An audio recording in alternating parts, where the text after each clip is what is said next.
hit that like button, hit that subscribe button, and welcome back to another Birmingham episode of Walking and Talking and Riding and Sliding with your boy, Courtney P. And today, we talking about military. We talking to one of the best that ever did it, one of the best that is, one of the best that ever will be. We talking to a Vietnam vet. Tell us your name, sir, and what you represent. Freddie White, United States Army.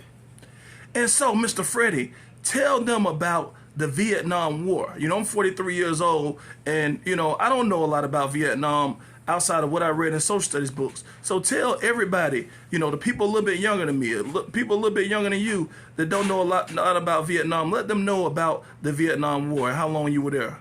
Well, I was in Vietnam for 13 months and some days. And when I first arrived in Vietnam, I arrived at a place called Ben Hoa. And at first, I was nervous. I wouldn't say I was scared, but I was very nervous. And we went to a place called 90th Replacement. And I was lucky. Well, I didn't have to stay there, but one day they called me the next day. And I went to the 11th Armored Cab, or Armor Outfit. I was a combat engineer. And once I went to newbie school for 2 weeks and came back, they put me in the sucker platoon. And I met a guy from Birmingham. And he asked me, he said, "What platoon you in?" I said, "I'm in the sucker platoon." He said, "Brother me," said, "they're going to get you killed." He said, "I tell you what, I'm going to see can I get you in the motor pool." And he talked to the top sergeant. And the top sergeant let me in the motor pool. And I learned how to weld.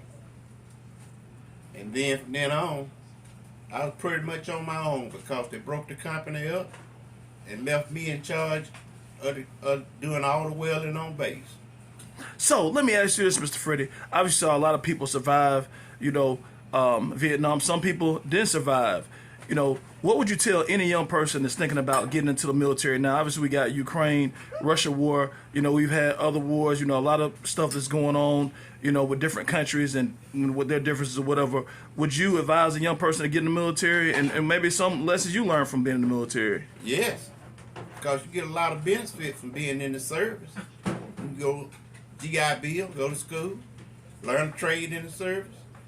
You can make a career out of it. And you make good money. So, you heard this man. He says, hey, if I had to do it all over, maybe I'd do it again. So, Mr. Freddie, before we close out, if you had to do this all over again, had to go to Vietnam, had to leave your country, leave your people for 13 months, had to put your life on the line again for America, for the world, would you do it again? Yes.